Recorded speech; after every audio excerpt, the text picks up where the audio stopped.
All right, Andrew DiCecco from InsideTheBirds.com is going to join us in just a second. Something that surprised him about how the Eagles dominated that game. That's what I want to get into. Something that surprised him about how the Eagles won that game. You know, I think we look at, they took away Barkley, right? Jalen Hurts stepped up. The Eagles didn't have to blitz to generate pressure. There was if you watched the mic'd up segment last night, there's a part of the mic'd up segment where Zach Baun, I think, taps CooperDeJean and he points at the scoreboard and he's like, look at that, no blitzes and pressure percentage, 38%. Baun, that was in the mic'd up segment last night. As we bring Andrew DiCecco in from the Inside the Birds podcast, InsideTheBirds.com, Football at 4. Andrew, welcome back, man. Great to see you down in NOLA. And what a performance by the Philadelphia Eagles, my friend. Yeah, Mike, that was a dominant performance. The Eagles beat the Kansas City Chiefs in dominant fashion. That was about as dominant as Jeff Kerr at that media party on Tuesday night down there. My man had every spot located. He knew where all the food was. He was my MVP of that party, but Jalen Hurts was the MVP of that party on Sunday night. And I want to get your takeaway. Well, you gotta elevate your standards there. I couldn't speak to any of that. I always stayed an hour at that party. Well, Kerr was all over the place, man. He hit all the food stops. He was driving us all over that, walking us to every food stand in that place. He had the whole place mapped out. But Kansas City's game plan, obviously, was to take Saquon Barkley out of the game. And obviously, Jalen Hurts made some huge plays. But, you know, what was something that impressed you the most about the Eagles' offense on Sunday night? I really think just how Jalen Hurts was calm, cool, and collected. He was a cool customer, as he's been all season long. And they found ways around the Kansas City Chiefs trying to stop Saquon Barkley. I think that was the key. What happens when the Eagles can't get the running game going? Well, Jalen Hurts and Kellen Moore and company, they answered that question. So I think they played within themselves and they didn't try to do too much, and I thought that they really seized the moment. You know, one of the things we've been kind of discussing, I want to get your takeaway on this is, give me something. You were at the game. Something that surprised you about how the Eagles dominated that game. Did you go in with questions during the week wondering, hey, can this happen? Can that happen? So what's something that surprised you at how the Eagles were able to dominate so easily? I just think how they were extremely physical in the trenches, and they really gave Kansas City Chiefs trouble there. It was never really a game, and I've never really seen Patrick Mahomes look flustered like he did in that game. So I think that's a kudos to the players executing and playing physical and winning their matchups, but also for Vic Fangio crafting an all-time game plan and preventing a three-peat. And I just can't say enough about him. I think if you were to award an MVP for a candidate for a coach, it would be Vic Fangio. Yeah, Fangio definitely had a game plan. The mic'd up segment on NFL Network last night, there's that moment where Baun taps CooperDeJean and he's like, look, no blitzes, and look at our pressure rate. Like, it's almost as if they were surprised at how dominant they were at times. Yeah, I mean, it seemed that way, but I wrote a story about this. When they put in the work and they all buy into the coaching and they progress and they're all obsessed with getting better as they all are, it's not really a surprise because I have a unique perspective because I've seen the team come together over the last several months and been there for every practice, been there for every training camp practice, talked to different position coaches. And so you have a different viewpoint when you see how, you know, whether it's their different philosophies and ideologies, whether it's certain techniques that they're working on, it's not really a surprise. And they all rally to the football. They all have a like-minded mentality. So I think that the defense was definitely the MVP of that game. Yeah, and let's talk a little bit about it. I mean, one of the things I love talking to you about, Andrew, is, you know, we talk draft. You're so knowledgeable in the draft and that process. So many young guys. Nolan Smith, a guy that maybe some people wrote off and didn't know if he was going to contribute as a late first-round pick. He didn't do much as a rookie.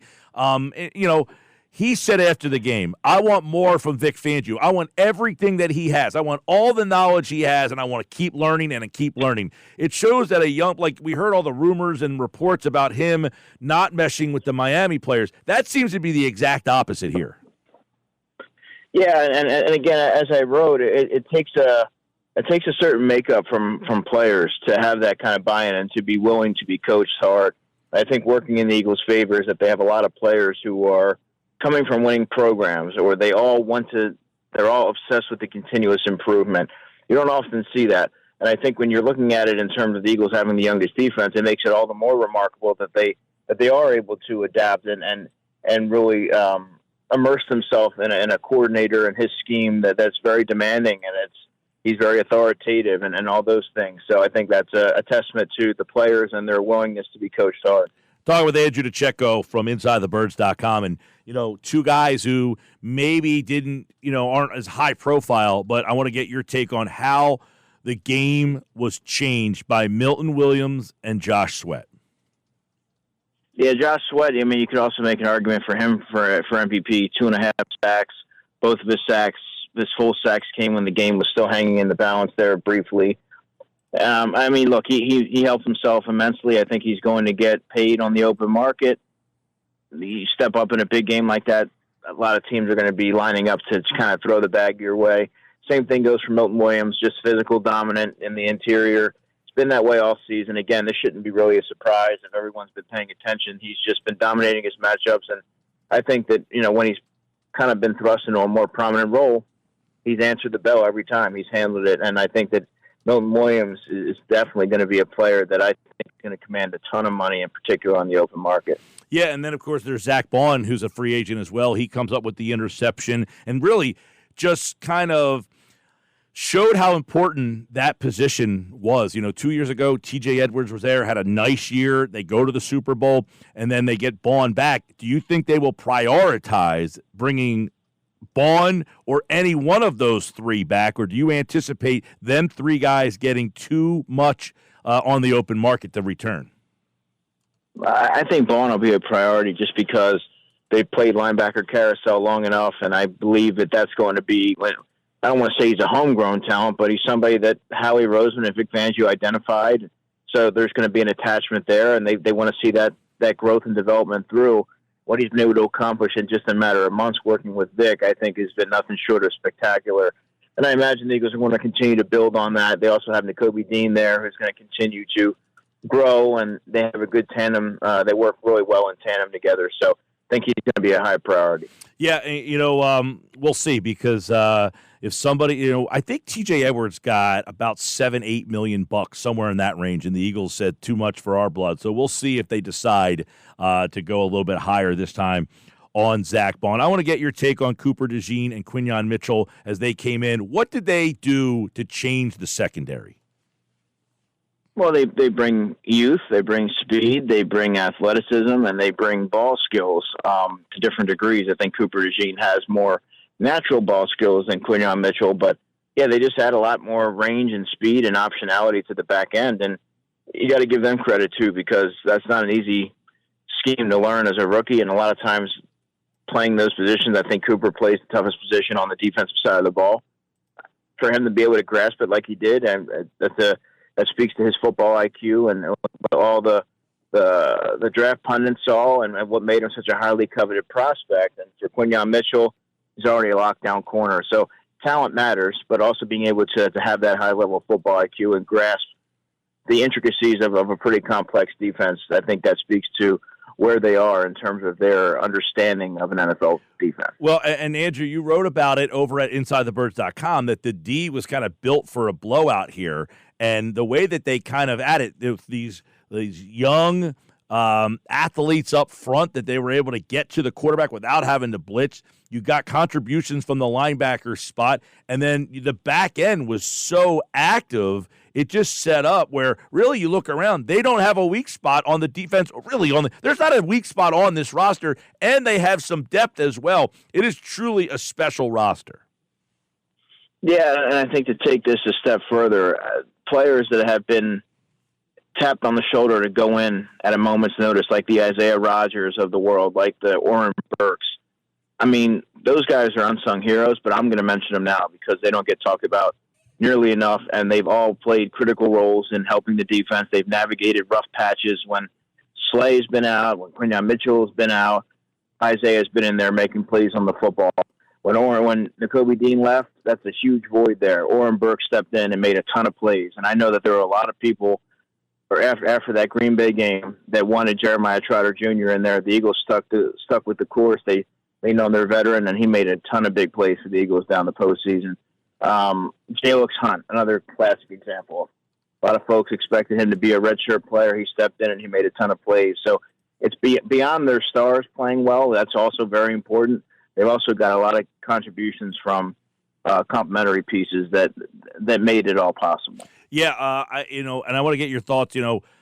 JoshSweat, you mentioned before, likely will get a lot of money. Is this a situation where they believe that Jalix Hunt can almost step into that JoshSweat role next year? I don't know if Jalix is ready to take on 50 snaps a game, but I think that he can be a third edge rusher in a rotation and capably continue to grow and develop. He's going to get stronger. He'll put the work in this offseason, but I think that he's now no longer a fourth or a fifth edge rusher. He's elevated. He's proven enough, especially under the brightest of lights, that he can handle whatever's thrown his way. And he learned a lot faster than he was given credit for before he even took a snap. Mm-hmm. When he was drafted, a lot of people were saying, oh, that was a reach. Houston Christian, it's going to take at least a couple of years before he can do anything. It was all baseless. He hadn't even taken a snap yet. And what did he do? He went out there, he had a decent training camp, and then he continued to get better because he, like every player on that defense, doesn't shy away from putting in the work. So, yeah, I think we'll probably be a third. I don't know that he's going to step in and be JoshSweat next year.